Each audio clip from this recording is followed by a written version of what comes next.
삶을 통해서 우리가 주님과 어떻게 동행하는지를 함께 나누고자 합니다.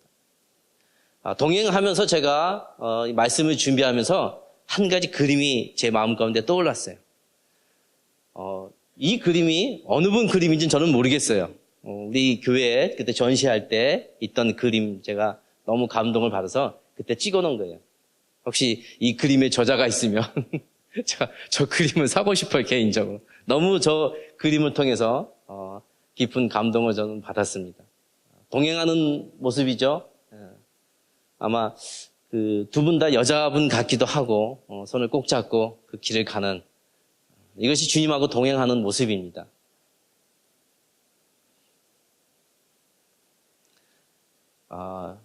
자, 우리가 동행에 성경에 나오는 처음 인물이 에녹입니다. 그래서 에녹에 대한 말씀을 같이 함께 한 목소리로 읽고 말씀 계속 나누고자 합니다. 자막에 있는 말씀들을 같이 한 목소리로 봉독하겠습니다. 에녹은 65세에 무드셀라를 낳았고 무드셀라를 낳은 후 300년을 하나님과 동행하며 자녀를 낳았으며 그가 365년을 향수하였더라.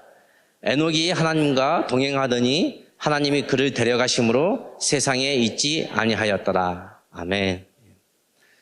에녹에 대한 정보는 성경에 그리 많지 않습니다. 밑에 적어놓은 것처럼 단 3군데뿐이 정보가 없습니다.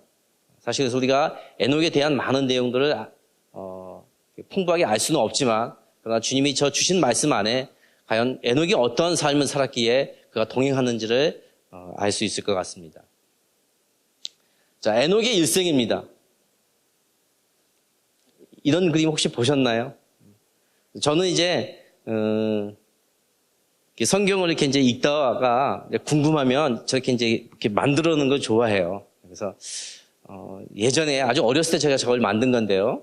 아담이 930살을 살았는데 그럼 다른 사람들하고는 어떻게 살았나 해서 저렇게 쭉 그려보니까 그리기 전하고 그리기 후하고 정말 이게 보는 눈이 많이 달라지더라고요. 자, 이걸 어떻게 이 표는 보냐면요. 여기 아담의 130이라고 쓴 거는 셋을 낳았을 때 나이가 130이고요. 요 가운데 있는 930은 이제 아담이 죽은 날짜. 그래서 요 박스 안에 있는 거는 아담에 해당하는 거고요. 요 밖은 이제 아담이 죽은 연도가 이제 930년 됐다는 얘기입니다. 그래서 셋은 이제 여기 130이라고 돼 있죠. 그러니까 아담으로부터 130년 후에 셋이 태어난 거죠. 그래서 이렇게 표를 쭉 만들었습니다. 요 가운데 있는 빨간 숫자는 무슨 숫자일까요? 가운데 있는 빨간 숫자. 요 파일은 저기 뒤에 있거든요. 그러니까 필요하시면 나중에 복사해서 가져가서 보시면 될 것 같습니다. 요 가운데에 있는 빨간 글자는 아담하고 같이 살았던 횟수예요. 아담하고 같이 살았던 횟수. 자, 오늘 우리의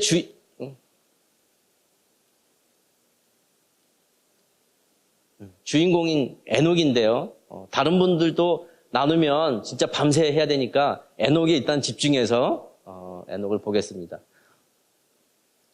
자, 에녹은 아담으로부터 622년에 태어나서 65세에 무드셀라를 낳았습니다. 그리고 365년 살다가 주님한테 승천했죠. 그래서 요 동행한 기간이 300년, 요때 동행을 했고요. 아담하고 같이 살았던 횟수는 308년을 살았습니다. 여기 이제 아담이 930세에 돌아갔기 때문에 요 남해까지는 아담하고 같이 살았죠. 노아는 아담을 보지 못했습니다.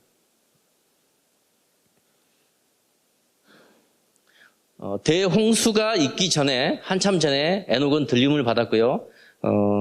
우리가 이제 손 목사님한테 배웠듯이 무드셀라는 대홍수 바로 직전에 이제 사망을 했습니다. 그래서 무드셀라는 243년을 아담하고 같이 살았습니다. 저의 이름의 의미를 제가 잠깐 설명을 해드렸습니다. 제가 이제 막 길게 설명한 이유가 에녹의 이름을 설명하려고 제 이름을 좀 창피하지만 설명을 한 건데요. 자, 에녹은 어떤 이름을 가지고 있었냐면요. 첫째 에녹의 의미는 봉헌한 자, 드린 자. 아마 그 에녹의 아버지가 야렛인데 야렛이 에녹을 하나님께 드리겠다는 마음으로 이름을 아마 에녹으로 지은 것으로 우리가 알 수 있습니다. 두 번째 이름은 게시가 있는데요. 자, 에녹이라는 이름이 두 사람이 성경에 일단 창세기에 나옵니다. 첫 번째 먼저 나오는 게 가인 계열에서 가인의 아들이 에녹이 나옵니다. 그래서 가인이 에녹성을 쌓습니다. 이제 아마 아담과 떠나서 자기들만의 어떤 성을 쌓은 것 같습니다. 그래서 그 이름을 게시라고 지었는데요. 그 아담을 떠난 가인과 그 후손들이 자기 뜻대로 이제 내가 한번 살아보겠다. 하나님 없이 내가 이 땅에 좀 살아보겠다라는 의미로 에녹이라는 이름을 지었습니다. 그래서 두 번째 의미는 좋은 의미는 아닙니다. 세 번째가 선생님이라는 의미가 있습니다. 감화시키고 가르치고 라는 그런 의미가 있고요. 그래서 그의 삶 속에서 하나님의 가르침을 실천해서 사람들에게 깊은 감동을 주는 자라는 의미를 가지고 있습니다. 자, 여러분들의 이름은 뭡니까? 제가 이제 우리 손 목사님 말씀 들으니까 손 목사님이 그 약점 중에 하나가 우리 성도님 잘 기억 못하고 이름 잘 못 외우고 뭐 얼굴 잘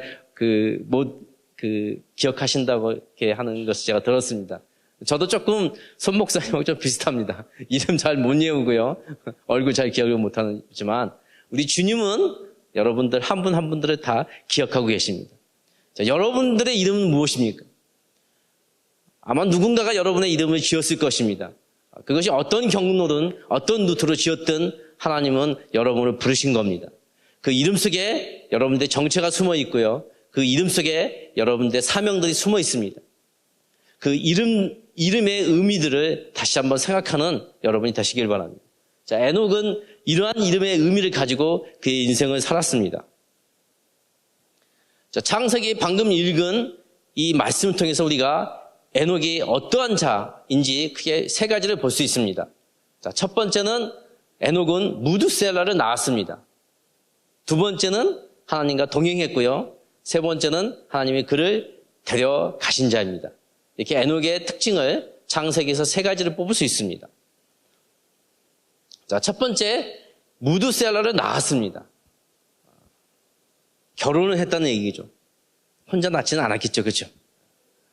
결혼이라는 것은 어떤 의미가 있습니까?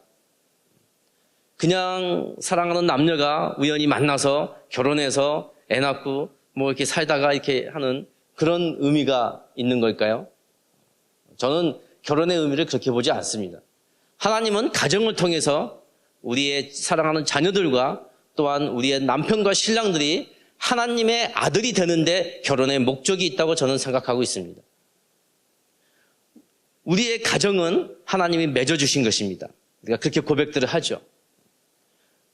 아마 우리의 남편과 우리의 아내들은 하나님이 우리를 특별히 택정하고 예정해서 우리에게 붙여주신 것으로 저는 믿고 있습니다. 우리가 저 천국에 가서 어떤 모양으로 살지 성경에 많은 정보가 있지는 않지만 저 개인적으로는 우리 사랑하는 남편, 사랑하는 부인이 천국에 가서도 어떠한 형태이든 아주 긴밀한 관계가 될 거라고 저는 생각하고 있습니다. 아마 지금 이 땅에와 같은 부부와 같은 그런 어떤 역할은 아니지만